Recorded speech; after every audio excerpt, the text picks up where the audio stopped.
Jesus. Oh, God. Where's everybody? God, I had a friend.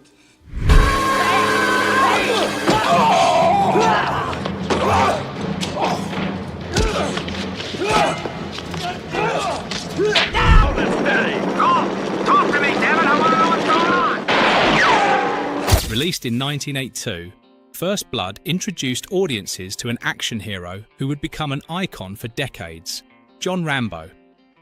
The story opens with a lost Vietnam veteran carrying the invisible wounds of war.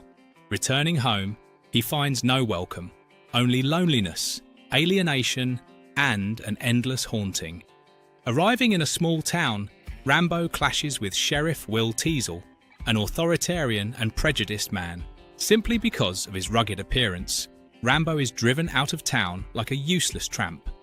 But when the tension boils over, an unequal battle erupts.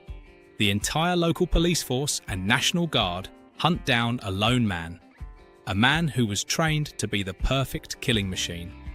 The only person who can prevent the tragedy is Colonel Sam Troutman, Rambo's mentor and spiritual father. First Blood doesn't just showcase tense action sequences, it also exposes the mental anguish of a veteran abandoned by society. This blend of violence and tragedy made the film a shock at the time of its release. And did you know, Rambo was originally supposed to die in this very film? That's just one of countless astonishing secrets behind the smoke and fire. Join me as we uncover the strangest and most shocking truths about First Blood, the movie that turned Rambo into an immortal legend. 1. The ending was so dark it had to be buried.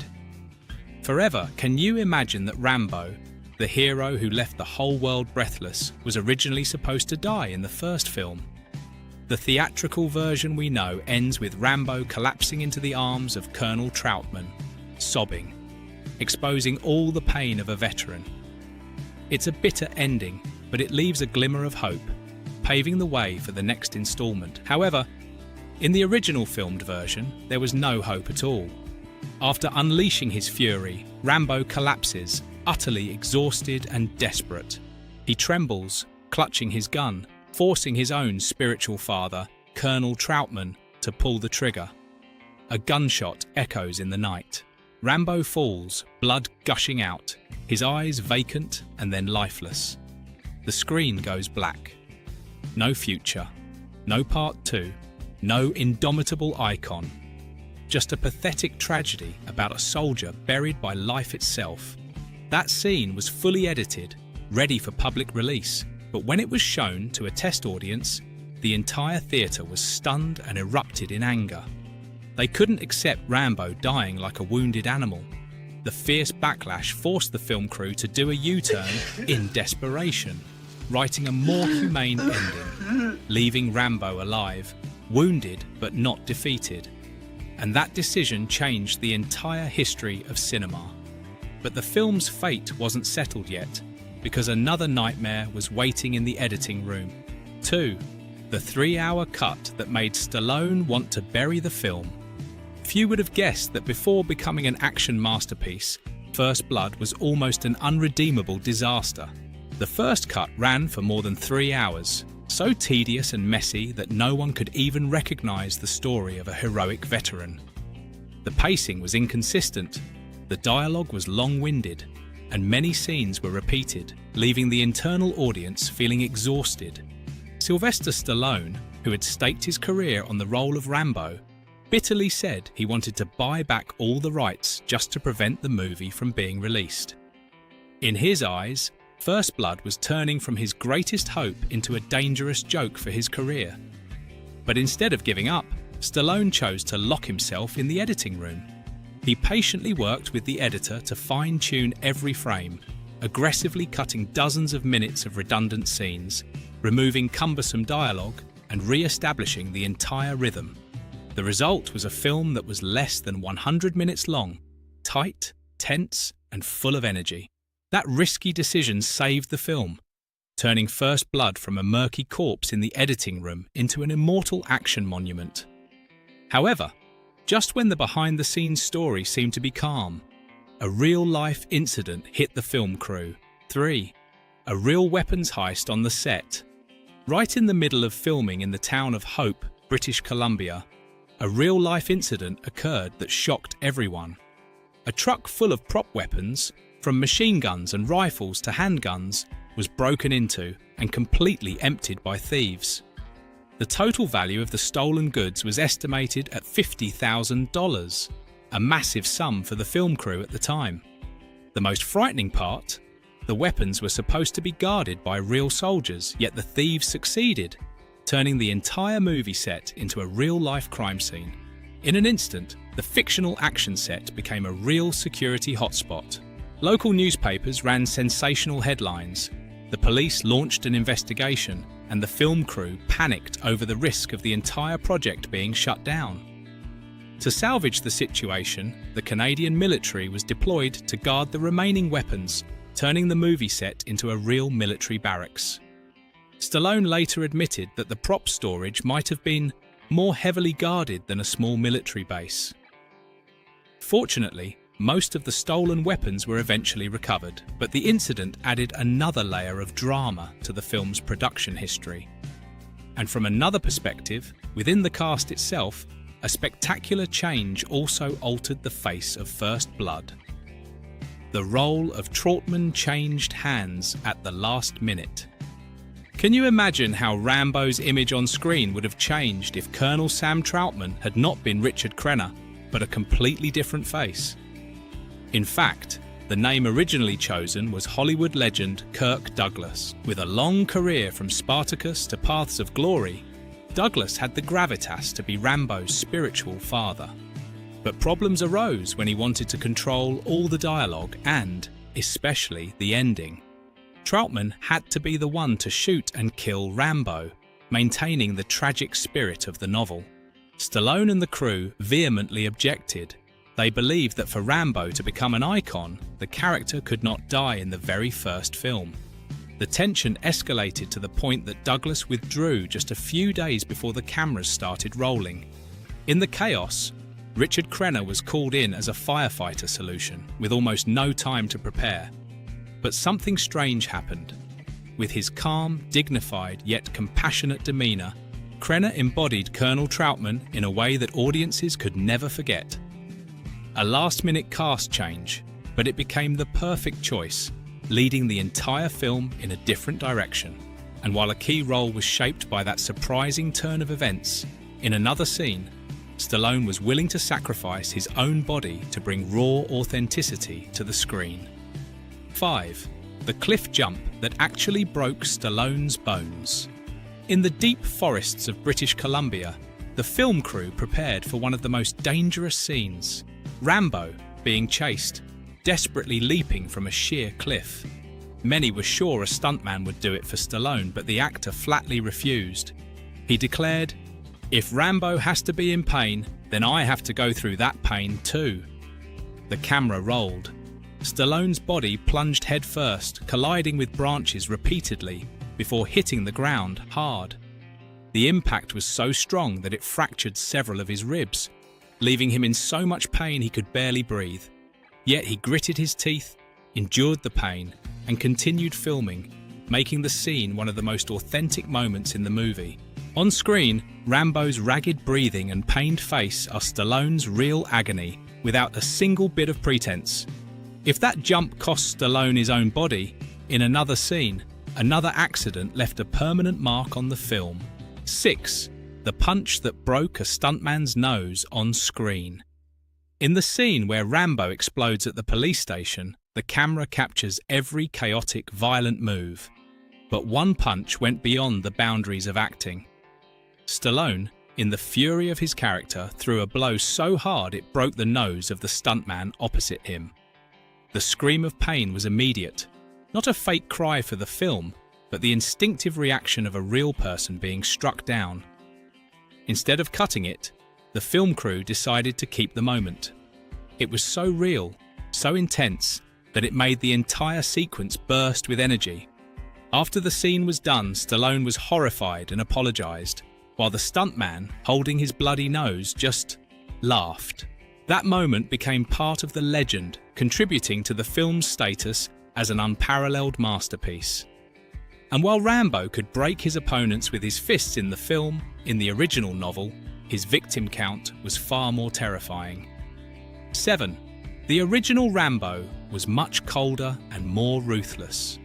The image of Rambo in the film is that of a wounded veteran, a survivor abandoned by society but still humane. However, in David Morrell's novel First Blood, the character is completely different. The Rambo of the book is a cold, emotionless killing machine, mercilessly murdering police officers, soldiers, and even innocent civilians.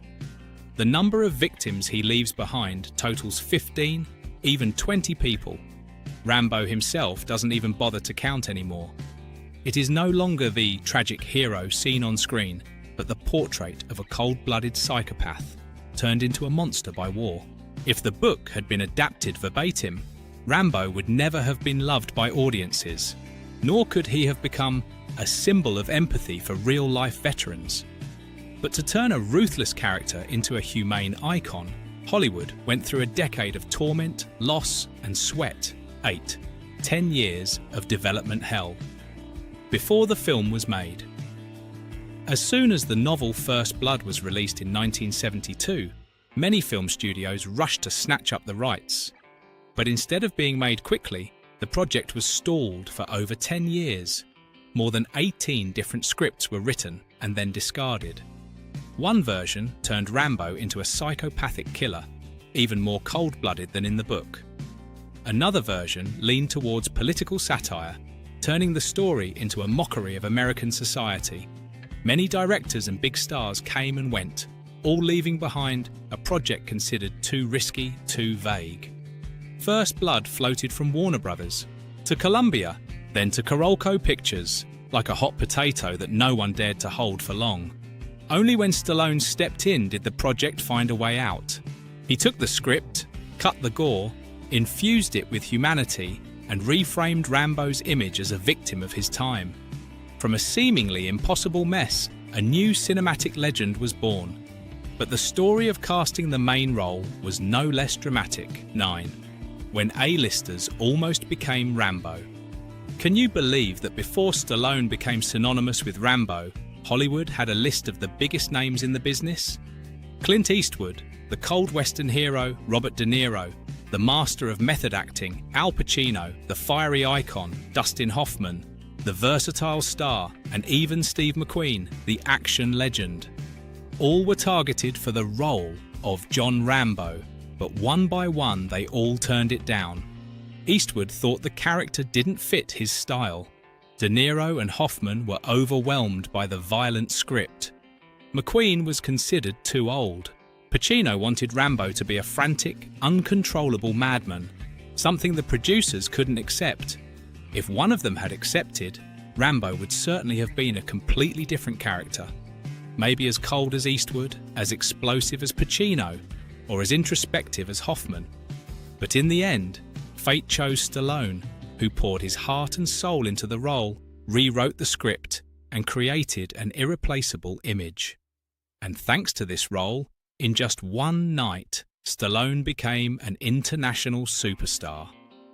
10. The first Hollywood film to hit Chinese screens. In 1982, when First Blood was selected to be shown in China, it was a historical turning point. At that time, the country with 1 billion people had almost never opened its doors to major Hollywood films. But then the image of a lone veteran, resiliently fighting against injustice, resonated with millions of viewers. Rambo was no longer just a movie character. He became a symbol of strength, perseverance, and the will to survive. The reaction in China was explosive. The cinemas were packed with audiences. People whispered about the name Stallone, seeing him as a hero from the distant West. Overnight, Stallone went from an American star to a global phenomenon, and First Blood became a bridge that helped Hollywood cinema expand its influence in Asia. But in exchange for that fame, the film crew had to endure a real-life nightmare, a storm that blanketed the sky in white. 11. the blizzard that turned the set into a nightmare. The film crew chose the town of Hope, British Columbia, as the setting because its wild and desolate beauty was perfect for First Blood's suffocating atmosphere. But nature was not on their side. An unexpected blizzard swept through, blanketing the entire area. Cars were immobilized, equipment froze, and crew members were trapped in hotels for days. The filming schedule was turned upside down, and many scenes had to be changed or rescheduled, creating immense pressure on the crew. Yet, adversity brought an unexpected gift. The biting cold, the thick ice, and the vast loneliness of the mountains became a vivid texture for the film itself. On screen, Rambo appeared amidst a cold, suffocatingly lonely landscape, all thanks to that terrifying blizzard. And in that bone-chilling cold, Stallone still chose to keep his character at a very human point. A man who never intentionally killed anyone. 12. The action movie, where Rambo never intentionally killed anyone. When you think of Rambo, do you immediately imagine a cold-blooded warrior, armed to the teeth and ready to take down anyone in his way? But the truth in First Blood is completely different. Throughout the entire film, John Rambo never deliberately killed anyone. The only person who died, Deputy Gault, was not from a direct attack by Rambo, but because he lost his balance and fell from the helicopter during the pursuit. All of Rambo's other actions were within the boundaries of self-defense. The terrifying forest traps, the precise blows, all aimed at neutralizing, not killing. That was the crucial change that Stallone resolutely defended. He wanted audiences to see Rambo as a broken soul, a human being ruined by war, not a cold-blooded monster. It was this humanization that made viewers sympathize, feel pity, and follow Rambo throughout his journey. But in the original novel, the tragedy was much more harsh, to the point that neither of the two main characters had a way out. 13. A bleak novel ending that audiences never saw. In David Morrell's novel First Blood, the story does not end with a sobbing Rambo, but with a chillingly cold conclusion. After days of bloodshed, Rambo is critically wounded, crawling in his final moments. He clutches his gun and an explosive package, intending to turn himself into a bomb for a violent death.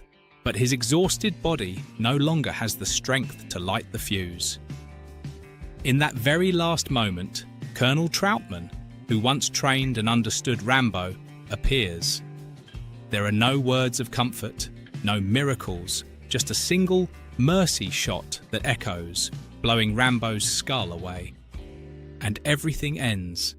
Both Rambo and Teasel are dead. Two symbols of two generations of American soldiers falling, leaving behind a tragic tableau of war and its consequences. A poignant, heavy ending that, if it had been kept on screen, Rambo would likely never have become a living legend. And because of that, during the film adaptation, there was fierce debate about whether Rambo was a hero or a villain. But the script almost turned Rambo into a pure villain. Behind the scenes of First Blood, there was a tense battle of wits over who the central character really was. Kirk Douglas, the original choice for Troutman, wanted the story to follow the novel's spirit. Rambo had to be the insane one, a distorted ghost of war, while Troutman was the true hero, the one who ended his old student's life to save the town. It would have been a dark version, where Rambo was nothing short of a villain. But Stallone and the crew firmly objected. They wanted Rambo to be a victim of society, a warrior carrying tragedy but still possessing humanity. If Douglas's idea had been kept, audiences would have looked at Rambo with fear, not sympathy. And that character certainly could not have become an icon for millions of real-life veterans. Ultimately, Douglas left the role, and Rambo stepped onto the screen with a more humane appearance than ever before. While the script debate had yet to subside, another behind-the-scenes detail surprised viewers. The soldiers' gear in the film was not fake, but real battlefield equipment. 15. The National Guard gear in the film was all real. When audiences see the clumsy National Guardsmen in First Blood, Few would guess that the military gear they wore was completely real.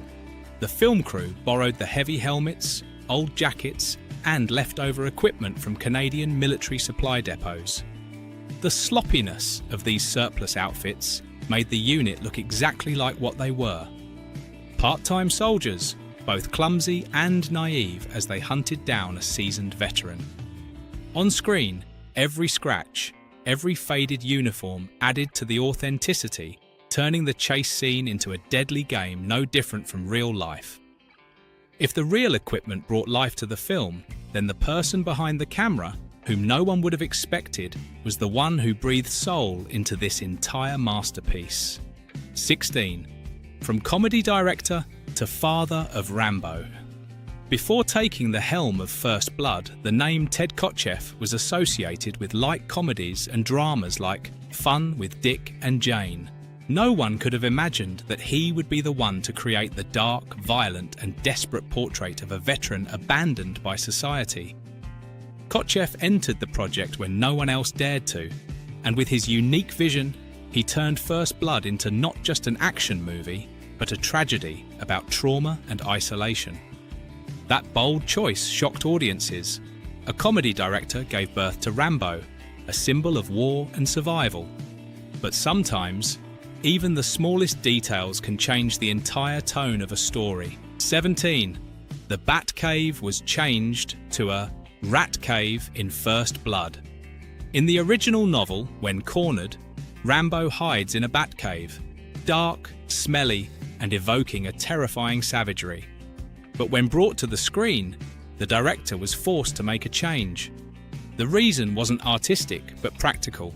Rats are easier to control than bats and safer for the film crew. So the Bat Cave in the book became the Rat Cave in the film. A seemingly trivial detail, but it unintentionally created a completely different symbol. The scene of Rambo being bitten by rats, struggling in the dark, haunted audiences no less than the original, and highlighted the utter destitution he had to endure. And then, when the gunfire subsided, a sad melody unexpectedly played, leaving a lingering echo longer than the sound of shots. 18. The haunting ballad that closed a decade of gunfire. In the middle of a film full of bloodshed, the last thing that lingers is a haunting piece of music. It's a Long Road, composed by Jerry Goldsmith, with lyrics by Hal Shaper and sung by Dan Hill, plays as Rambo quietly walks into the darkness. The melancholic melody is like the lament of a broken soul, ending the journey with silence instead of bombs and bullets. This ballad never climbed the charts, but it was etched into the minds of viewers, becoming the heartbeat of the entire film series. Later, whenever that melody appeared in the sequels, people knew that the tragedy and pain within Rambo were about to resurface. And alongside the music, another detail also became a legend, following the character for decades. 19. The iconic custom-made knife for Rambo. The massive knife in Rambo's hand was not a cheap prop, but a masterpiece by Jimmy Lyle, a master knife maker from Arkansas. The long blade, the serrated spine, and the hollow handle containing a survival kit, matches, a compass, a fishhook, a needle and thread, all were designed for survival in the wilderness. It was not just a weapon, but a symbol of self-reliance, of a warrior ready to survive in any situation. After the film's release, the knife immediately became a phenomenon, with countless replicas flooding the market. To this day, the Rambo knife remains one of the most famous weapons in cinematic history.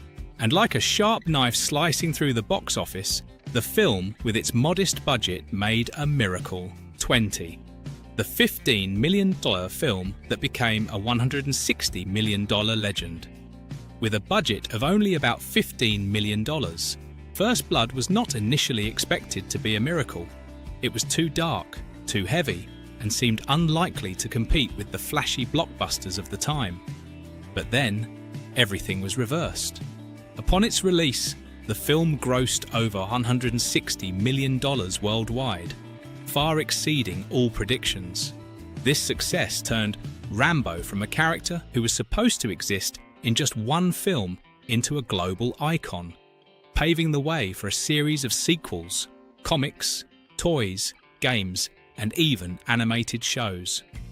From a small project, First Blood grew into a monument, creating one of the greatest action franchises in cinematic history. First Blood deserves to be considered the dark gem of the action genre, where violence blends with tragedy to create a haunting experience.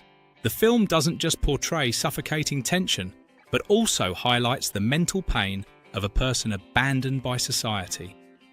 Stallone's portrayal of Rambo was brilliant, both fierce and full of humanity, making the character a timeless icon. From the music and setting to the acting, everything came together to create a work that was both realistic and poignant. If you also enjoy fascinating behind-the-scenes facts like these, don't forget to hit like and share so more people can know. And remember to follow the channel to not miss the next shocking cinema stories.